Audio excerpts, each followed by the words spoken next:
Uy, mga mahilig sa nakakatakot! Kung mahilig kayo sa mga kwentong nakakakilabot, tamang-tama dahil may kwento ako para sa inyo ngayon. Siguradong tatayo ang balahibo niyo sa takot. May kwento ako para sa inyo ngayon, nakakapangilabot talaga. Ito ang kwento ng isang gabi na nagbago ng lahat.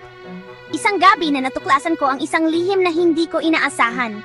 Ito ang totoong kwento kung paano ko natuklasan ang pinakamadilim na sikreto ng nanay ko.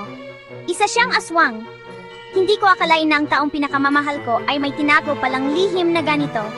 Nagsimula ang lahat noong napansin kong lumalabas ng bahay ang nanay ko tuwing gabi. Palihim siyang umaalis at hindi ko alam kung saan siya pumupunta. Nagtataka ako pero hindi ko agad inusisa. Gigising ako sa kalagitnaan ng gabi, wala na siya. Ang kama niya ay laging bakante. Hindi ko alam kung anong nangyayari pero ramdam ko na may kakaiba. Hahanapin ko siya kahit saan. Pero wala talaga. Titingin ako sa bintana, sa likod ng bahay, pero parang naglalaho siya sa dilim ng gabi. Nakakabahala, pero wala akong magawa kundi maghintay.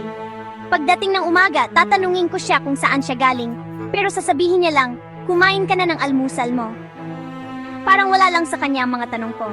Lagi siya may handang sagot na parang rehearsed. Noong una, hindi ko masyadong pinansin.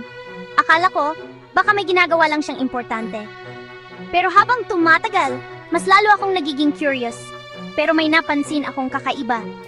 Ang mga kilos niya, ang mga tingin niya, parang may itinatago. Hindi ko maiwasang magduda, puro karne ang kinakain namin. Hindi ko alam kung bakit, pero parang may kakaiba sa mga pagkain namin.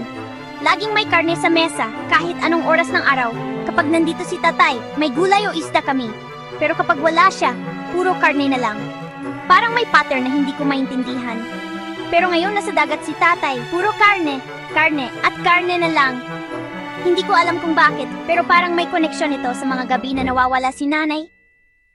Isang umaga, biglang sumugod sa bahay si tatay. Hindi ko alam kung anong nangyayari, pero halatang may masamang balita. Puro dugo ang kamay at paa niya.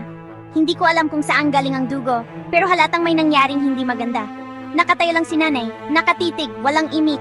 At dun ko naisip, aswang ang nanay ko. Hindi ko alam kung paano ko tatanggapin ang katotohanan na ito. Abangan ang part 2 ng nakakakilabot na kwentong ito. Marami pa akong ikukwento tungkol sa mga natuklasan ko at kung paano ko hinarap ang katotohanan. Huwag kalimutang mag-like, mag-comment at mag-subscribe kung gusto niyo pang makarinig ng mga kwentong katulad nito. Marami pa tayong pagsasamahan sa mga susunod na kabanata. Hanggang sa muli, mahimbing sana ang tulog niyo. Sana'y hindi kayo masyadong matakot sa mga kwentong ito. Paalam at magandang gabi!